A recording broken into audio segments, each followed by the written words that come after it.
Cette semaine, j'ai la joie de recevoir Denise Epoté, journaliste camerounaise de renom, qui est aussi à la tête du département marketing, communication et distribution du média TV5 Monde. Comme d'habitude, je voulais vous apporter quelque chose de nouveau dans ce podcast et j'ai donc fait le choix de me focaliser principalement sur la vie personnelle de Denise plutôt que sur sa carrière. Car vous allez voir sur Internet plein de choses là-dessus, donc si ça vous intéresse, je vous invite à aller fouiller sur le net.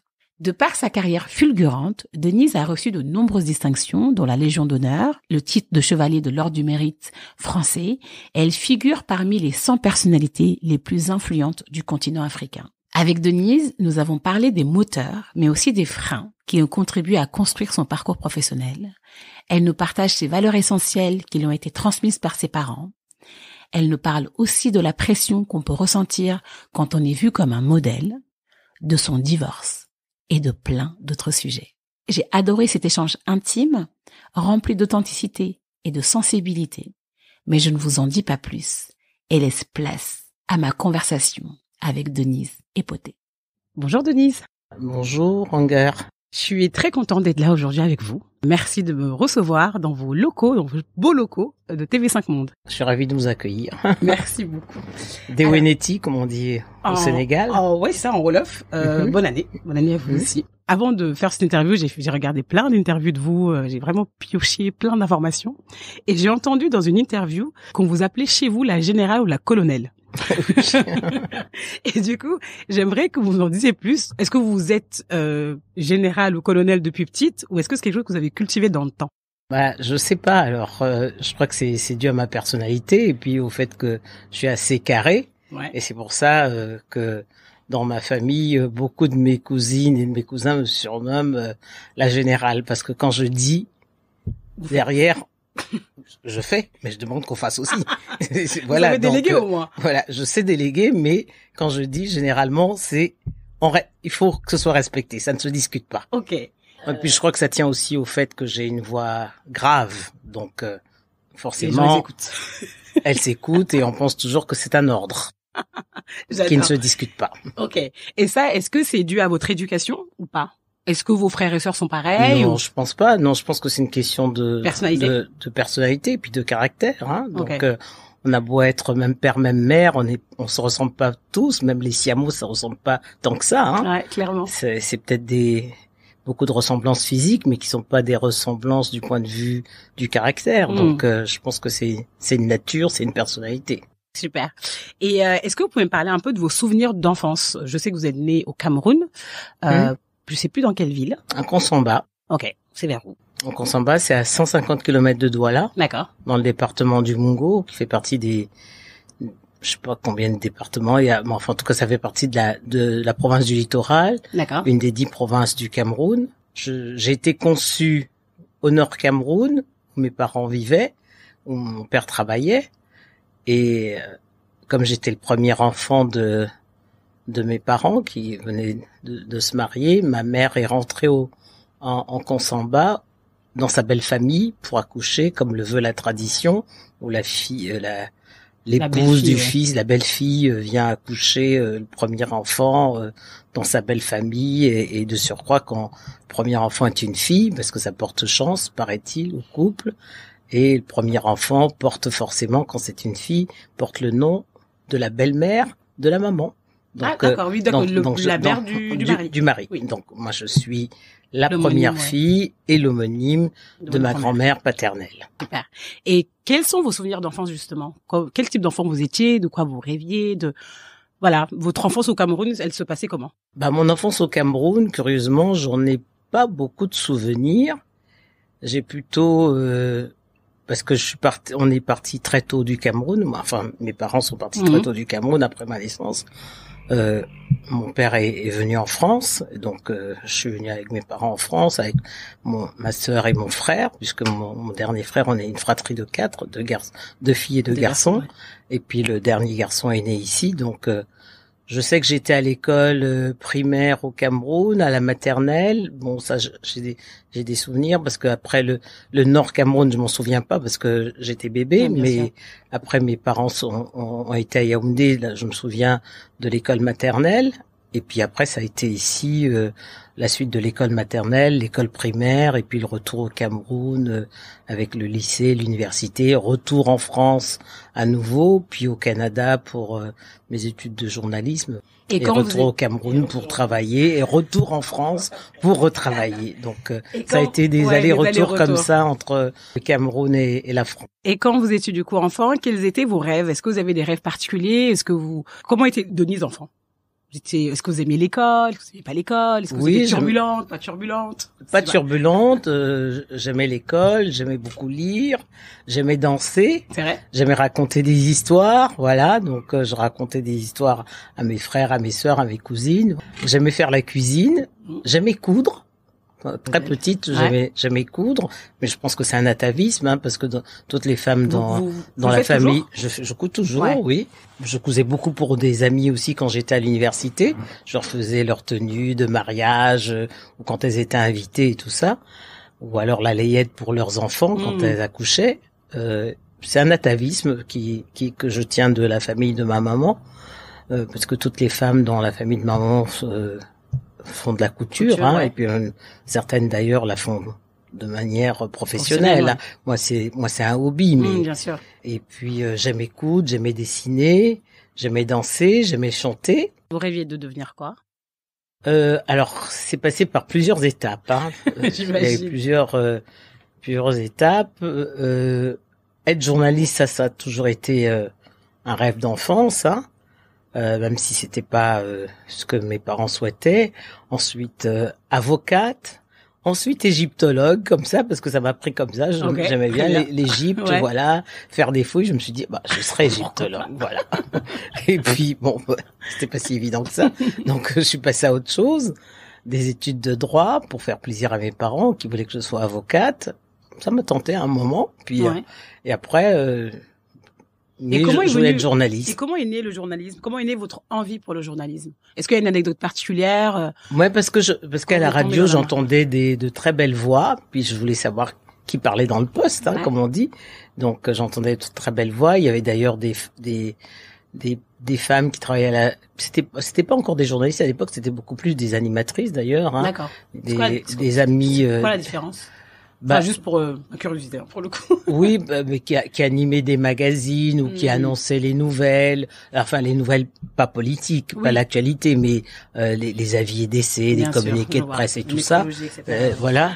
Et bon, il y en avait d'ailleurs qui étaient des amis proches à mes parents. Et puis il y avait une journaliste camerounaise, hein, qui était très connue d'ailleurs. Je crois que c'est d'ailleurs la première femme journaliste camerounaise, Sita Bella, qui était une femme remarquable, hein, pilote, réalisatrice, journaliste. Mais elle faisait de la presse écrite. D'accord. Ok. Elle n'était pas de la radio. Mais les voix que j'entendais moi à la radio, c'était Germaine Épée, j'ai oublié d'autres noms, mais que j'écoutais beaucoup parce qu'à l'époque au Cameroun il n'y avait pas la télévision, donc on écoutait beaucoup la radio. Hein, puis ça reste malgré tout un média très populaire. Bien sûr. Voilà. Et donc je me disais peut-être qu'un jour aussi moi je parlerai à la radio pour raconter des histoires. Comment ça s'est fait ça? Pour raconter des histoires, mais pas forcément comme journaliste. Moi, parce que je disais c'est pour prendre le temps de parler, de se faire entendre. Et ça s'est passé comme ça parce que quand j'étais en fac de droit, j'ai lu dans le journal qu'il y avait un concours pour l'École supérieure internationale de journalisme, hein, qui était une école qui était financée par le Canada. D'accord. D'où mon voyage au Canada après. Et j'ai présenté le concours à l'insu de mes parents. Ah oui. Oui. Parce qu'ils voulaient que vous deveniez avocate. Oui, voilà. Donc je faisais des études de droit, hein, mais donc j'ai lu dans le journal qu'il y avait le concours de l'École supérieure de journalisme. Je dis je vais tenter, hein, comme ça, histoire de s'amuser pour voir. Et j'ai fait le concours et il se trouve que j'étais la seule femme reçue. Dingue. Sur les 30 étudiants qui avaient été reçus, on était près de 200 postulants quand même, hein, candidats, et puis on était 30 à être reçus, j'étais la seule femme. Et ça vous a fait quoi? Un peu de fierté quand même, hein, et puis donc puis de voir son nom dans le journal quand même, parce que mes parents ont appris comme ça en lisant le journal que j'étais reçue, que j'étais l'unique femme reçue à ce concours. Et du coup, le prestigieux. Bon, ben ils ont dit Ouais, c'est l'unique femme, ma foi. Tu fais ce que tu veux, soit tu continues. Si tu veux, tu peux. Et donc c'est comme ça que j'ai commencé à faire du journalisme. Je suis allé à l'école supérieure internationale de journalisme. En parenthèse, une école, l'école qui avait été créée par Hervé Bourges. Hein. Ok. Ouais. Intéressant. Grand journaliste qu'on ne présente plus, auquel je rends hommage, hein, parce que c'est vrai que il a marqué la vie de plusieurs journalistes africains et leur carrière, même de manière générale. Et donc voilà, et c'est comme ça que l'aventure a commencé. Donc et à l'école de journalisme, il y avait eu plusieurs options: presse écrite, radio, télévision, et les patrons de l'école ont décrété que pour moi, ça serait télé. Ah oui. Voilà. Et pourquoi? Il n'y avait pas de télévision au Cameroun à l'époque, mais ils ont décrété, non, toi tu feras télé. Tronc commun, on fait tout, mais après à la spécialisation, toi tu fais télé. Je dis soit. Voilà, je fais télé, voilà, et puis ça fait que quand la télévision camerounaise a commencé dans les années 85, j'étais déjà prête pour faire de la télévision, et puis. Mais comment vous avez appris, enfin, du coup, comme c'est la première télé, comment vous êtes inspiré sur est-ce que vous écoutez, enfin, vous regardez? Non, parce qu'à l'école on faisait de la télé. Ah bah oui, d'accord. Oui, oui, parce que puisqu'il y avait l'option radio, presse écrite et télé. Bien sûr. À l'école, on avait un studio télé bien sûr. Voilà. Ouais. Donc, et donc on travaillait sur des journaux étrangers et notamment sur des journaux français, et canadiens, parce que c'était financé par le Canada, et que l'international était financé par le Canada. Donc on faisait des exercices sur les journaux français et canadiens. Donc c'est comme ça. Donc on voyait bien sûr la méthode, etc. Les méthodes, ouais. Et vous êtes resté là-bas pendant 10 ans, il me semble. À la télévision camerounaise. Alors à la télévision camerounaise, j'ai travaillé de 85 à 94. Ouais, donc 9 ans. Ouais, voilà. Et si vous devez me dire les 3 principaux apprentissages que vous avez appris pendant ces années-là, ce serait quoi? Avant de partir en France. Quand j'ai travaillé à la télévision camerounaise. Ouais. Au début, en fait, justement, en début de carrière. En début de carrière, mais savoir faire beaucoup avec peu. L'efficience. Voilà. Ok. Parce que forcément, les moyens du bord, oui, il y avait pas tous les moyens qu'il fallait, mais il fallait délivrer, quoi. Oui. Même si je dois reconnaître que la chaîne nationale camerounaise, hein, la CRTV, comme elle s'appelle, Cameroon Radio Television, avait été conçue et financée par les Allemands. Ah. Ouais. Okay. Je me souviens d'ailleurs que j'ai eu l'honneur et le privilège d'accueillir le chancelier Helmut Kohl, et même de l'interviewer quand il est venu au Cameroun, justement pour l'inauguration de la télévision. Ouais. Donc faire beaucoup avec peu.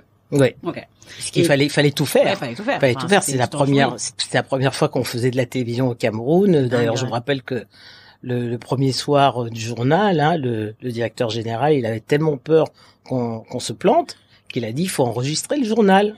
Et on lui a dit mais il n'en est même pas question. Un journal, c'est du direct ou rien. Et il a dit alors si vous plantez, vous savez ce qui vous attend. Quelle pression. Et oui, et on a dit on ne se plantera pas, on fait en direct. Et ça, est-ce que vous avez le trac, vous, quand ces genres de situations arrivent où justement c'est une première fois? Non, mais ça c'est sûr que ce premier jour-là, tout le monde avait la boule au ventre. Oui, c'est ça. Parce qu'on s'est dit premier jour de la télévision camerounaise devant le président et ses invités qui viennent du monde entier. Si on se plante, je crois qu'on va finir haché menu, hein. Donc tout le monde avait la boule au ventre. Et comment vous surmontez ça? On s'est tellement bien appliqué que ça a été un succès. Et on a été portés en triomphe comme des héros nationaux. Hein. Génial. Voilà, donc c'est vrai que ça a été une très très belle aventure. Ouais. Ouais, donc la méthode, quoi. La méthode, ouais. Qu'on exécute bien en fait le plan, ça se déroule bien, quoi. Je vois. Et ensuite, vous quittez le Cameroun pour la France. Je quitte le Cameroun. Exactement, vous quittez le Cameroun pour venir travailler en France. Exactement.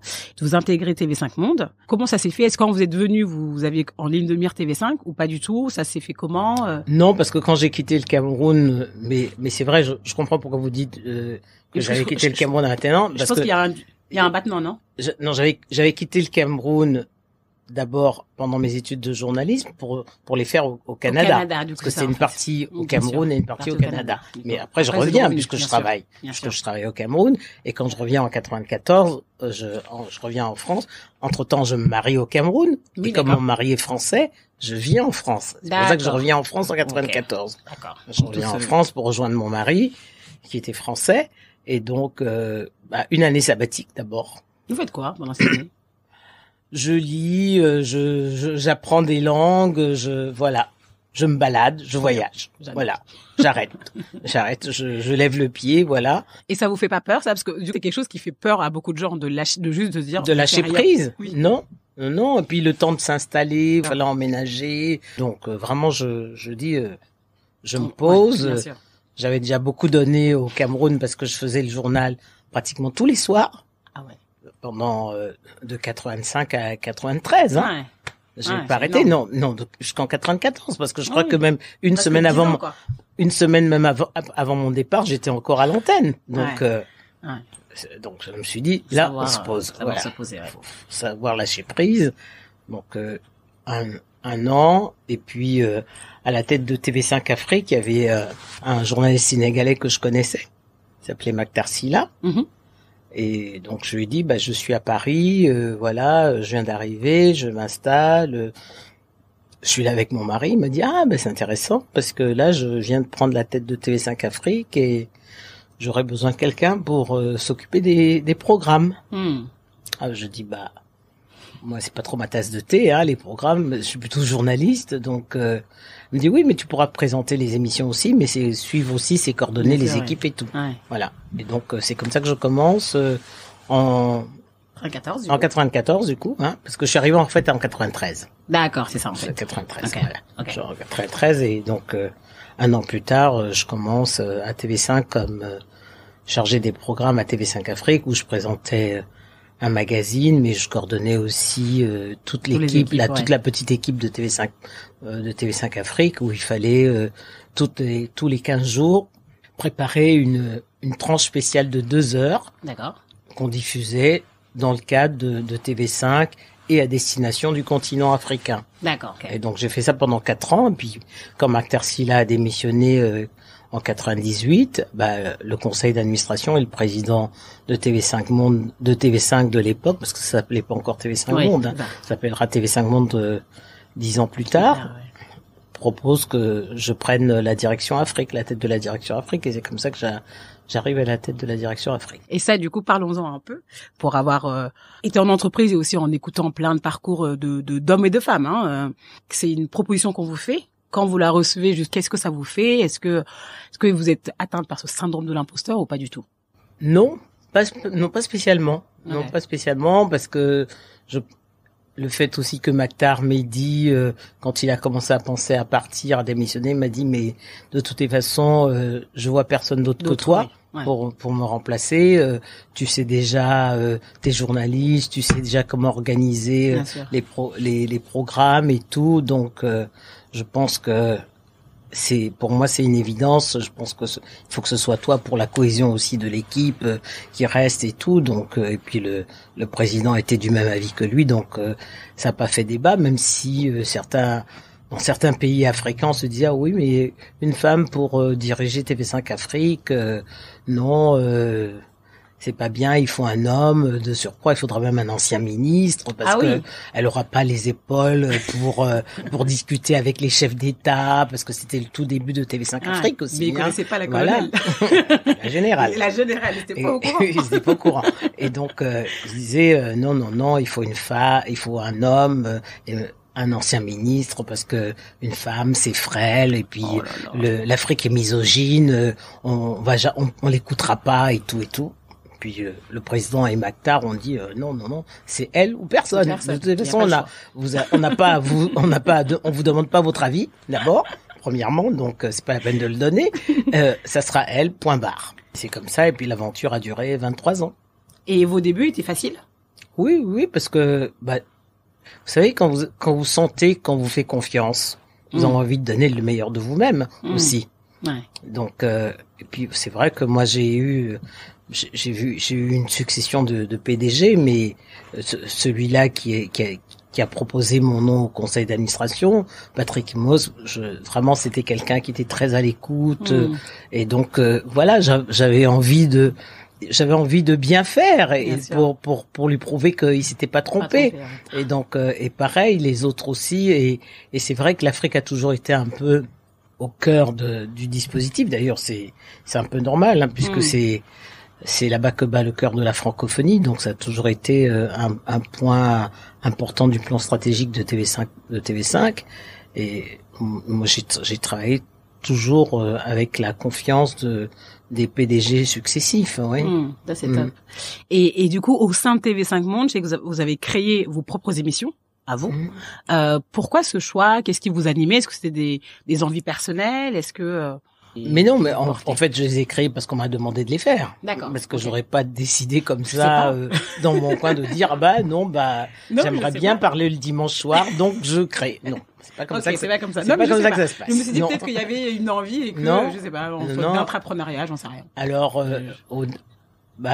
quand il y avait le décrochage Afrique, c'était la revue de presse et puis un magazine scientifique.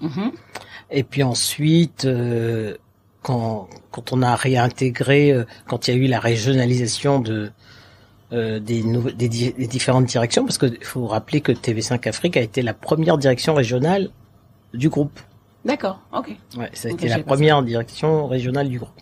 Et en 98, donc quand je deviens directrice Afrique, les autres directions ont commencé à être régionalisées en fonction des zones géographiques, voilà. Et donc un des présidents qui est arrivé, Jean Stock, me dit Denise, faudrait faire une interview, faudrait organiser des interviews avec des personnalités du continent qu'on n'entend pas beaucoup. Et c'est comme ça qu'il trouve le titre de l'émission. Et si vous me dites toute la vérité, parce que déjà du temps de Mactar, on avait Afrique Presse, donc je faisais déjà Afrique Presse, et c'est comme ça que ensuite je fais Si vous me disiez toute la vérité, à la demande de Jean Stock, qui trouve le titre d'ailleurs, parce que c'était à la suite d'une mission qu'on avait faite en Côte d'Ivoire. Et à l'époque, qu'est-ce qui s'était passé? J'avais fait une interview du président Bédier. D'accord. Voilà. On avait fait une spéciale à Abidjan, et au cours de laquelle j'avais fait une interview du président Bédier, et c'est à la suite de ça que le président Jean Stock a dit Denise, il faudrait qu'on trouve un créneau pour ce type d'interview. Pour ce type d'interview, et c'est comme ça que l'émission est née en 99. Dingue. Ouais. Ça date. Ça date. Et qu'est-ce que ça vous apprend cette émission, à vous personnellement?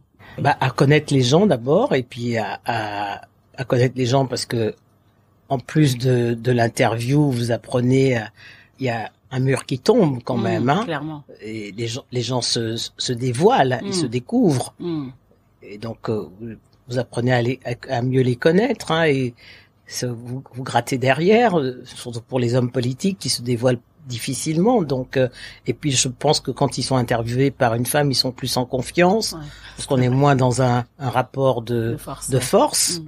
Et presque dans un rapport de séduction, parce qu'ils veulent apparaître sous leur plus bel angle. Donc, forcément, ils se livrent plus vite. Donc, et ils se méfient moins des questions perfides qui peuvent arriver comme ça au détour d'un manque d'inattention quand ils baissent un peu la garde. Donc ça, c'est vrai que au fil des années, j'ai gagné la confiance de plusieurs personnalités du continent qui sont prêtes, qui quand elles veulent parler, instinctivement se tournent vers TV5 Monde. Voilà, se pose pas la question. Pas forcément vers moi, mais instinctivement, même si elles m'appellent pour dire oui, mais Denise, on aimerait bien. Pas forcément pour que moi je les interviewe. Ah d'accord, ok. Mais ils se disent. Ils ont confiance. Ils ont confiance, et si on va sur TV5 Monde, c'est pas une chaîne qui nous en veut. D'accord, je vois. Voilà. C'est pas qu'on est complaisant. Oui, bien sûr. Faut faire attention, Faire attention. Faut pas se méprendre sur le fait de dire qu'ils sont en confiance, mais ils se disent, il n'y a pas d'hostilité. Oui, ils sont vis-à-vis. C'est bienveillant, pas complaisant. Voilà. Ah, bien sûr, je vois. Bienveillant sans être complaisant. Voilà, c'est ça. Très bien. Ok, intéressant. C'est ce qui m'est arrivé d'ailleurs avec l'interview du président Gbagbo, Oui. Voilà. En 2020, quand il est libéré, il sort de prison.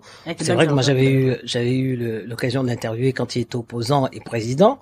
Mais en 2020, quand il sort de prison et qu'il a envie de parler, il se dit, je vais appeler Denise. Je vais appeler Denise. Et si elle accepte de m'interviewer, si ses patrons lui donnent l'autorisation de m'interviewer, parce que à l'époque encore entre guillemets, t'es présenté comme vraiment pas très fréquentable. C'est ça, exact.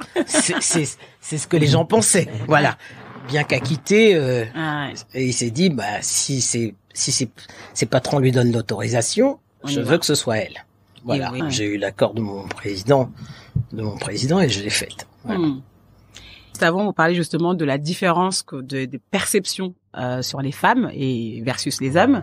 En intro, je vous ai parlé justement de la générale, cette notion de pouvoir en fait. Pourquoi, selon vous, vous pensez que cette notion de pouvoir est pas bien connotée chez les femmes? Vous voyez? Mais je crois que c'est à la fois le pouvoir, mais plus la discipline, parce que l'armée, vous savez, c'est vrai. Oui, c'est vrai. C'est plus la discipline. C'est plus la discipline que le pouvoir pour écraser ou pour soumettre. Mais du coup, je sais même pas c'est la discipline. Mais cette notion de pouvoir, je sais même pas si c'est juste pour écraser, parce qu'il y a le pouvoir, c'est comment il est utilisé. Il peut être utilisé pour écraser, mais le pouvoir peut être aussi utilisé à bon escient. Oui. Mais très généralement, on dit les gens qui ont le pouvoir ont tendance à écraser, à piétiner les autres. Ouais, ça c'est vrai. Notion justement, que ce soit du pouvoir, de l'ambition, vous voyez le côté un peu docile des femmes, sensible, etc. Vous, comment vous-même vous arrivez du coup à renverser cette tendance-là, parce que vous me disiez tout à l'heure, les gens disaient oui, mais pas une femme parce que sensible, parce que ci, parce que ça. Vous, comment vous faites justement pour prouver que les femmes ne se réduisent pas qu'à cette case-là? Les femmes ou même certains hommes qui arrivent pas à s'imposer. Mais je crois que c'est même pas conscient, parce que moi j'ai pas envie de démontrer. Je n'ai rien à démontrer, je n'ai rien à prouver. Ouais, d'accord. Donc je fais. Et quel conseil et moi ma devise c'est toujours de dire bien faire et laisser braire. J'ai vu. Voilà. Donc quel conseil vous donnerez du coup à certaines personnes qui n'arrivent pas à se dire qu'il faut pas prouver? Vous voyez ce que je veux dire? Oui, mais parce que moi je pense que si vous sous-estimez ce que vous faites, les gens sous-estiment qui vous êtes. Donc, faites parce que vous avez envie de faire. Et parce que vous considérez que ce que vous faites est bien. Sans prétention, Bien sûr. Mais parce que vous estimez que vous êtes dans votre bon droit et vous faites les choses dans les normes et tout, et vous vous dites, je fais en mon âme et conscience. Mais ne faites pas les choses pour plaire aux autres. Ouais, je vois. Okay. Faites les choses pour vous faire plaisir. Faut faire les choses. Moi, je pense que les choses qu'on fait par plaisir, c'est celles qu'on réussit le mieux. Je suis d'accord. Ouais, complètement. Et puis moi, le respect, moi, je trouve que ça ne se quémande pas. Ça s'arrache. Ouais. Et du coup, ça s'arrache par le travail. Par le travail. Okay. Parce que je considère que il y a pas 36 règles. Même quand vous travaillez bien, même votre pire ennemi vous déroule le tapis rouge. Bien sûr. Parce qu'il reconnaît que c'est bien fait. Je ne l'aime pas, mais ce qu'elle fait est bien. Mais moi, je demande pas ce que les gens m'aiment. Moi, je demande que les gens me respectent. Ouais. C'est tout. Ok, je vois. Et comment vous définirez votre style de leadership, vous-même? C'est plutôt à mes collaborateurs qu'il faut le demander. Je savais que vous allez me dire ça, je savais que vous allez répondre ça. Mais alors, comme vous en connaissez quelques-unes, n'est-ce pas, comme vous connaissez quelques-uns de mes collaborateurs, donc je pense qu'ils vous ont déjà dit des choses, mais moi, je trouve que le management, c'est d'être un chef, mais pas un chef pour écraser, c'est un chef qui joue le rôle de chef d'orchestre. Mieux d'un orchestre symphonique. On a la même partition, et ce qu'on veut, c'est que le résultat, c'est la musique que les autres entendent, soit bonne. Ouais. Donc, c'est au chef d'orchestre de savoir battre la mesure pour que les instruments soient harmonieux. Oui, bien sûr. Et moi, j'estime que dans le cas de TV5, par exemple, moi je dis toujours à mes collaborateurs, on est une chaîne au propre et au figuré. Tous les maillons de la chaîne sont importants. Parce que s'il y en a un qui manque, la corde ne tient pas. Bien sûr. Donc les rouages ne tournent pas. Les rouages ne tournent pas. Donc moi je suis toujours pour le travail d'équipe et puis un leader, c'est celui qui est sur le pont, mais pas pour donner des ordres, mais pour montrer la voie, en donnant l'exemple lui-même. Le fameux leading by example des Américains. Voilà. Ouais. Moi, c'est ça. Moi, c'est comme ça. Ouais. Et puis, quand les choses sont bien faites, faut le dire. Quand elles sont mal faites, faut le dire aussi. Parce que moi, il y a rien. Je suis hyper allergique à l'injustice. Ok. Ça vous vient d'où, ça? Je sais pas. À un moment, je me suis dit que c'était peut-être le fait d'avoir vu mon grand-père, qui était pasteur. D'accord. Qui était pasteur de l'église évangélique du Cameroun. Et c'est vrai. Et puis protestant. Les protestants, c'est aussi. Oui, c'est une autre. Oui, ouais. Bien sûr. Très, très rigoureux et très. Voilà, l'église protestante, c'est quand je cherche le nom, bah il va me revenir. En tout cas, les protestants, c'est connu, c'est carré. Très carré. C'est carré. Carré, ouais. Voilà. Ouais.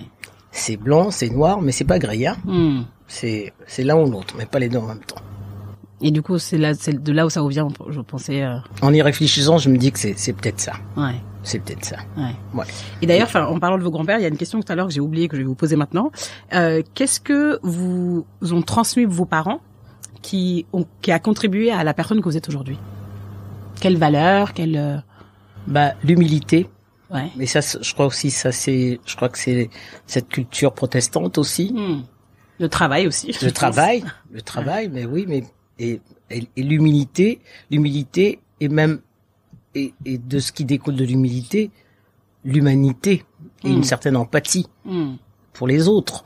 Donc et puis le fait de partager, de jamais garder les choses pour soi, et puis de savoir donner surtout. Parce que vous êtes riche de ce que vous donnez. Parce que moi je dis la nature elle se trompe jamais dans sa comptabilité. Ce que vous donnez, vous le recevrez. Vous le recevrez. Mais ne donnez pas en pensant en attendant, hein. Mais l'univers va nous le rendre. Quoi. Voilà. Ouais. Moi, je dis ça comme ça. Quand on a la foi, on dit il y a une justice divine. Mais quand on n'a pas la foi, moi je dis la nature, elle se trompe jamais dans sa comptabilité. Donc. Et oui, pour le dire de manière plus, populaire, le karma et voilà. Aussi, là, c'est un peu ça aussi. C'est le. Voilà. On récolte ce qu'on sème, quoi. Voilà. Dans le positif comme dans le négatif. Bon, ok. Puis d'être sensible à ce qui se passe autour de vous, de pas être indifférente, voilà. De savoir être à l'écoute aussi. Voilà. Moi, je pense que c'est toutes ces valeurs-là que m'ont inculqué mes parents. Ouais. Et ça, vous, comment vous le faites au quotidien? En étant moi. En essayant pas de jouer, en étant moi-même. Si j'ai envie de prendre quelqu'un dans mes bras, je le fais. Si j'ai pas envie, je le fais pas. Et puis, comme on dit chez moi, j'attache ma figure. Voilà. Je suis pas contente. Ouais. Les expressions camerounaises. Ouais. Quand je suis pas contente, j'attache ma figure. Là, on sait que bon, il faut pas l'approcher, hein, vraiment, en ce moment.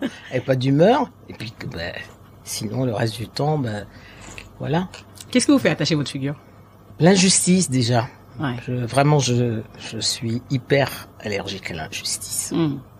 Que ce soit pour moi ou pour les autres, hein, mais vraiment, ça, je supporte pas. Je comprends. Je supporte pas du tout. Dans ce podcast, je parle beaucoup de la notion de sweet spot. Le sweet spot, c'est l'endroit où on se sent bien et à sa place. Vous, aujourd'hui, avec ce que vous faites, hein, dans la vie personnelle ou professionnelle, en quoi vous vous sentez à votre place? En quoi ou où? En quoi et où? Du coup, c'est dans le en quoi, vous pouvez intégrer le où. Ou est-ce que vous vous sentez à votre place déjà là, aujourd'hui, dans votre vie? Et déjà. Et sinon, pourquoi? Si oui, pourquoi? Dire oui comme ça de manière abrupte, ce serait presque prétentieux. Mais en même temps, je me dis aussi, c'est le fruit d'un parcours. Bien sûr. Bien. Qui est reconnu. Donc, ça veut dire que jusqu'à présent, j'ai pas fait de pas de côté et je suis resté en regardant la ligne d'horizon. Donc, c'est bien. Mais je me dis aussi, c'est aussi une contrainte quelque part, parce qu'on se dit, on est peut-être un modèle pour des gens qui vous regardent et qui se disent, mais si elle est arrivée là, c'est que je peux aussi, mais à quel prix? Donc ça vous met une petite pression, bien sûr. Ouais. Pour vous dire, vous n'avez pas le droit de faillir. Donc il faut garder le cap. Et ça, c'est pas trop lourd? Ça peut l'être. Ça peut l'être quand on y pense tous les jours, mais il vaut mieux ne pas y penser tous les jours et continuer à se dire, voilà, je fais les choses comme je les sens. Je ne les fais pas pour plaire. Bien sûr. Mais je les fais comme je les sens et parce que j'estime que c'est comme ça qu'il faudrait que je le fasse. Et je ne veux pas demain ne pas avoir la possibilité de me regarder dans un miroir. Pas pouvoir me regarder dans un miroir. Donc, oui, de pas me trahir, quoi. Voilà. Bien sûr. Voilà. Ouais. Ok. C'est vrai que moi je suis bantou et puis dans la culture bantou, quand vous portez un nom, il faut pas le salir. Parce que vous entachez le nom de toute la famille. C'est marrant parce que j'ai reçu dans ce podcast Laou Keita, peut-être que vous connaissez, c'est une entrepreneur qui vit au Canada, guinéenne, et qui a dit la même chose. Elle disait que justement, elle a appelé son entreprise Keita, le nom de son père, et on peut pas. Mais ça, du coup, je me pose aujourd'hui la question. Est-ce que c'est pas une contrainte qu'on se met en plus, justement, pour pas avoir trop de liberté? Je sais pas. C'est vraiment une question non, parce que c'est pas une contrainte qui est permanente. Elle est subconsciente. Elle est dans votre subconscient. C'est pas au lever le matin, vous posez le pied par terre, vous vous dites pas, oui, c'est clair. moi Denise, la fille de Jean-Claude Despotés, il faut pas que je salisse mon nom, tatata, non. Mais ça devient des automatismes, parce que vous avez été baigné dans ça, et c'est une culture que vous avez, ce sont des valeurs que vous avez acquises de par votre éducation, et ma foi, de fil en aiguille, c'est inné. Bien sûr. C'est inné. C'est pas conscient. C'est vraiment, non. Moi, je pense que ce serait dangereux que ce soit conscient. Oui, clairement. Je suis d'accord. Ce serait dangereux que ce soit conscient. Non, parce que sinon, sinon, ce serait trop calculé. Non, je pense qu'il faut lâcher prise. Et être soi. Être soi. Est-ce que vous prenez des pauses parfois? Ça vous arrive? Oui, parce que j'adore voyager, donc oui. Oui, je prends des pauses. Ouais. Je prends des pauses. Okay.